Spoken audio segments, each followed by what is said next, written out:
everyone, it's Jack from Cultaholic.com here, filling in for Sam Driver, who is a very busy boy right now. But it's alright because I'm here to walk you through everything that happened on this week's 205 Live and NXT, and obviously assign everything a lovely grade. That's right, this is NXT and 205 Live graded.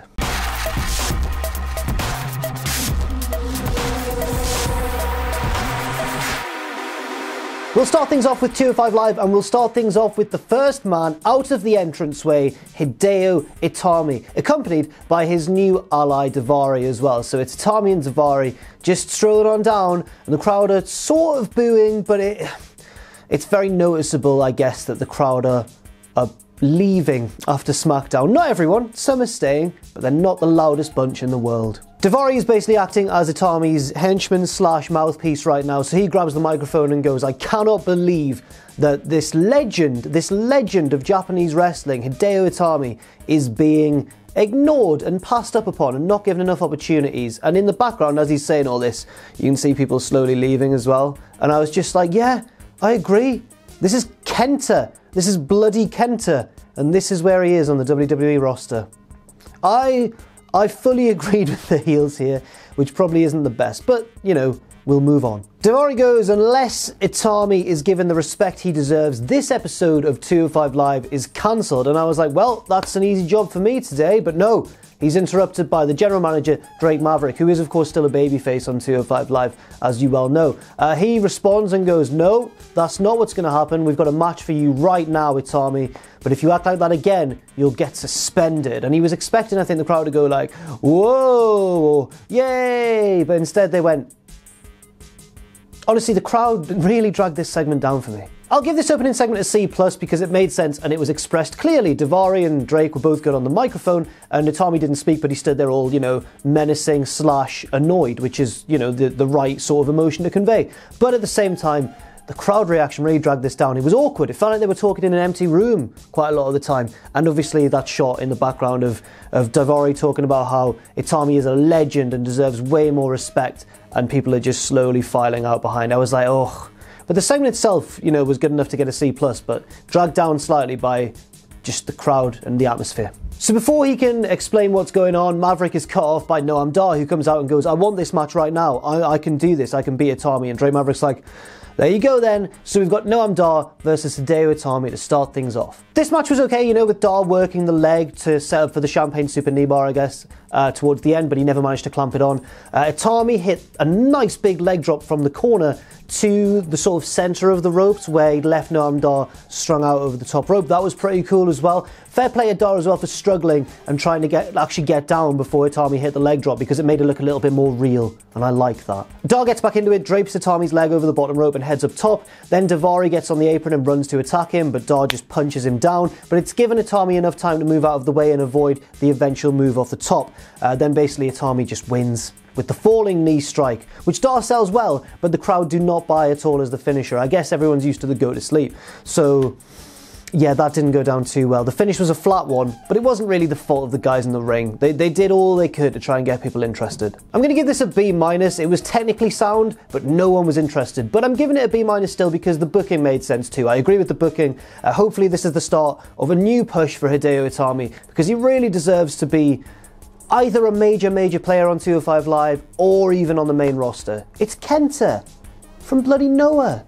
It's Kenta. Next up we had Lio Rush versus Aaron Solo, who is actually Bayley's fiance in real life and is now 205 Live enhancement talent. He didn't have much to do really, he just had to allow Lio Rush to beat him up for about a minute or two, and that was pretty much the match. It was a little bit more complex than that. I'll explain what happened. So Lio Rush cut a promo before the bell where he was talking about how great he is and how he's out of this kid's league and everything, and then to emphasize that point, he actually attacked Solo before the bell. Solo never really got too much offense in at all, but what little offense he did get in annoyed Lio Rush, to the extent that once Rush had hit his big frog splash and could have pinned him, he kept like touching his lips as if to be like, "I can't believe that this little..."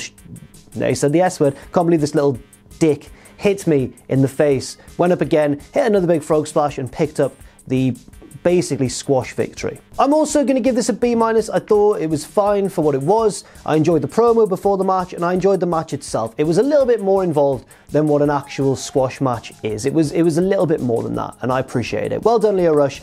I hope there are big things in his future, because he's well talented. And then we had the main event between the newly babyface Brian Kendrick and his partner Akira Tozawa against the team of Drew Gulak and Jack Gallagher. This was fun, a very fun main event. Not as intense and not as perfect as some of the better 205 Live main events we've seen, but certainly an enjoyable end to the show. I've really enjoyed this match. It was a little bit, it wasn't a spot fest, but it was like trundling from one big spot to another, but all those big spots were cool. I enjoyed it. I really enjoyed it. It was fun. A little bit house showy, but really, really fun. I can't emphasize how much fun I had watching this. How much fun I had watching this. I'm not being sarcastic either. I just don't have much more to say about it. So Brian Kendrick came out clean shaven, which Drew mocked in the ring. He was like, oh, what's going on? But I thought he looked great. Looked about 20 again. It was insane. The man hasn't really aged. It's only when he grows a beard that he looks older. Wish I could do the same. Akira Tozawa and he were the fiery babyfaces in this match. They were more keen to use the weapons, because this was a street fight, by the way, whereas Gulak and Jack Gallaher deliberately annoyed the fans by going to get a table out from under the ring and then going, no, we don't want any of that. But there were loads of fun little set-piece spots peppered throughout the match here, such as the babyfaces tying Drew Gulak to the ring post and chopping him again and again. There was Akira Tozawa going for a dive, only for Drew Gulak to hold up a trash can, and he just dove straight into it. That was awesome. My favourite one was probably when Gulak put Tozawa in one of the commentators' chairs, wheeled it along the ringside area, and Jack Gallaher met him with a massive kick to the face. You can see I've chosen it as the image back there. It was quite something. Eventually Kendrick picked up the win with the sliced bread number 2, and the fans were a little bit sad they didn't get to see a table spot after the heels faked getting a table involved. It never happened, but I'm not going to hold it against the match too much. I thought this was really fun, and I'm going to give it a B+. Again, as I said when I was introducing the match, not the most intense or best 205 Live main event we've seen this year, but certainly a very fun match. An easy watch. So overall, I'm going to give 205 Live a B. Yeah, I thought it was decent. Got off to a bit of a ropey start with the crowd reaction, or lack thereof, for Itami and Noam, but they tried their best. Lio Rush had an entertaining squash match, and that main event was proper fun. Fair play 205 Live. You continue to carry on a steady course, and even from a show where Buddy Murphy and Cedric Alexander and those sort of guys weren't really involved, it was still pretty decent. Next up, let's take a look at yesterday's NXT, which was a big one. I'd say probably one of the biggest NXT episodes, non-takeover, of the year, because of course it featured that main event, the steel cage match between Johnny Gargano and Aleister Black. Let's take a look at what happened on this show. So we began with a classic babyface versus heels tag team match between the babyface team of Io Shirai and Dakota Kai and Shirai against Kai and Tai. Takara and Funaki came out and they faced Io Shirai and Dakota Kai came out and they faced basically 2 of the 4 horsewomen of MMA, Jessamyn Duke and Marina Shafir. This match was really shorter than I expected, given the fact that it's one of the first times we've really got to see Jessamyn Duke and Marina Shafir in a proper showcase match on the network somewhere. But you know, it was still all right, still a perfectly serviceable match. It only went like 4 or 5 minutes though, which did take me by surprise. The story of this match was that the heels were bigger and stronger and also sneakier, using a few heel tactics behind the referee's back, but at the same time the babyfaces were more talented and more able to overcome their less experienced opponents. The heels beat down Dakota Kai for a little while, but eventually she was able to get the hot tag to Io Shirai and she eventually picked up the win. It looked as though she was going to get caught by a 2-on-1 attack, but Kai came back into the ring, took out one of the 2 horsewomen with a big boot, and then Io Shirai was free to hit the big moonsault on the other one. Can't remember which one took it, but it's neither here nor there. And the babyfaces picked up a big old win. I'm going to give it a B-. The crowd were into it. It was totally fine. The less experienced women actually wrestled pretty okay, but at the same time, yeah, it was very short, and that did affect the match rating a little bit for me. Next up, Dominic Dijakovic against Aaron Mackey, otherwise known as indie wrestler AC Mack, otherwise known as Little Mac, as the crowd chanted for him. It's nice to see the crowd get behind the babyface, even in a squash match where they're clearly there only as like the jobber. It always kind of adds to it, I think, and helps the heel get over as even more of a bastard once they've squashed their opponent. So yeah, obviously Dijakovic had the size advantage. He was massive. Mackey tried valiantly. And you know what? My favourite part of this match was the finish, the Feast Your Eyes, which is kind of a go to sleep, but in reverse. So Dijakovic has got his opponent up in like the torture rack position, flips them off, and then hits a knee. And honestly, Mackey sold this like death. It was awesome. He folded his own body up. It was absolutely brilliant. So even though it was a really short match and lasted like maybe a minute, if that, it still had something about it, I think, that made it stand out in the mind. I'm going to give it a C+. Yes, it was very, very short, probably the shortest match I'm going to talk about on this whole episode, but at the same time, just the sell of that finish gets it the little plus grade for me. I thought that was wonderful from Mackey. Helped make Dijakovic come across like a total beast. Next up, another squash match, 2 squash matches in a row, which would normally be tiresome, but, well, when it happens on Raw, I get quite sick of it. But the fact that it happened on NXT with minimal sort of recaps and stuff in between kind of made it actually more digestible, more okay. This was Heavy Machinery, the #1 contenders for the Undisputed Era's tag team titles, against, I can't remember their names, 2 enhancement talents. One of them was called Danny someone, and the other one looked a little bit like me, so we'll call them Danny and me. Go on, Team Danny and me. You can do it. Let's find out if they could do it. They couldn't do it. So Heavy Machinery dominated basically from the off. They were just chucking these poor guys around. I got thrown to the outside, which was a nice little rest for me. Then the Undisputed Era came out on the ramp, and they were sort of mocking Heavy Machinery, trying to throw them off their game, and also kind of scouting them out ahead of their title match. Heavy Machinery saw this, were quite annoyed by it, and decided to hit an extra finisher on the poor 2 lads. So they'd already hit the compactor and pulled up Danny at 2. I got back in the ring, they hit one on me. Oh, my back's still sore today. Ha, this joke's really good. And then they hit like a double compactor on both of them at once. They picked up both of them at the same time, slammed them down, and that was the routine victory. While the Undisputed Era stood at the top of the ramp and basically went like, ooh, really big scary lads, are you? And they were like, yes, we are big scary lads. Look at what we've done to Danny and Ja. Again, I'm going to give this one a C+.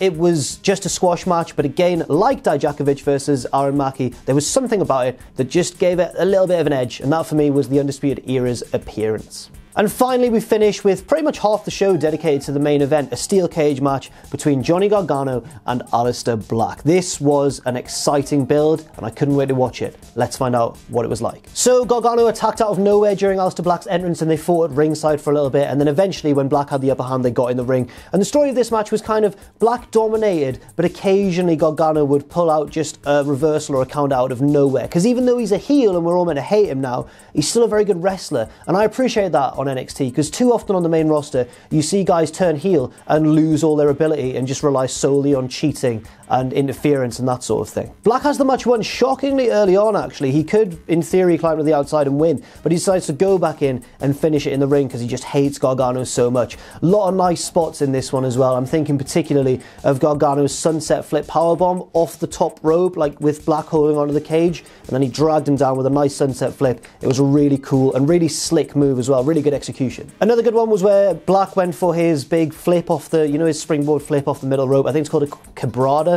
But Gargano leapt up, met him up there, and reversed it with a nice Russian leg sweep off the top rope. That was really cool as well. The Gargano escape was locked on. Black powered Gargano up into his arms, slammed him into the side of the cage, but Gargano held on. That was really cool. If that spot had happened over in New Japan, we'd all be raving about it. The crowd kind of went, way, but at least commentary sold it like it was a big deal, because it was. Eventually, Gargano had the upper hand and picked up Aleister Black and went, you are absolved of your sins, just like Black absolved Gargano of his sins at TakeOver. But this time, Gargano got his comeuppance for being so cocky and arrogant, because he said, I absolve you of your sins.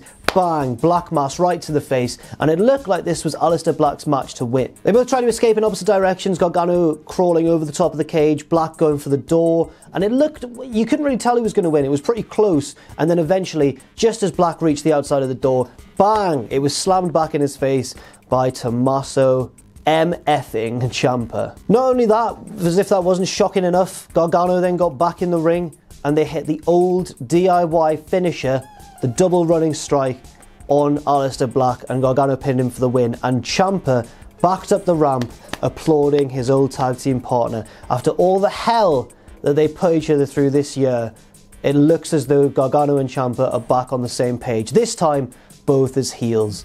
Their excellent feud continues to be full of surprises. and I just can't emphasize how good both men have been this year. And Aleister Black as well, he's been wonderful. This match was a great one, and I'm going to give it an A. Wasn't quite the top level of a match that we'd see maybe on a TakeOver, but at the same time, I thought it was really good, and a really nice ending to NXT. So overall, I'm going to give the show an A-, A for that excellent steel cage match that took up pretty much the last half of the show, and the rest of the stuff was good. It all served a purpose. There was nothing bad. It was all just kind of short for the first half of the show, but I see why, because they needed to keep room for that excellent steel cage match at the end. So A- for NXT, very good week, well done for WWE's developmental brand, actually the best brand in WWE. So that's it for 205 Live / NXT Graded. Thank you very much for watching. I've been Jack from Cultaholic.com, filling in for Sam Driver, but he will be back, do not worry about that.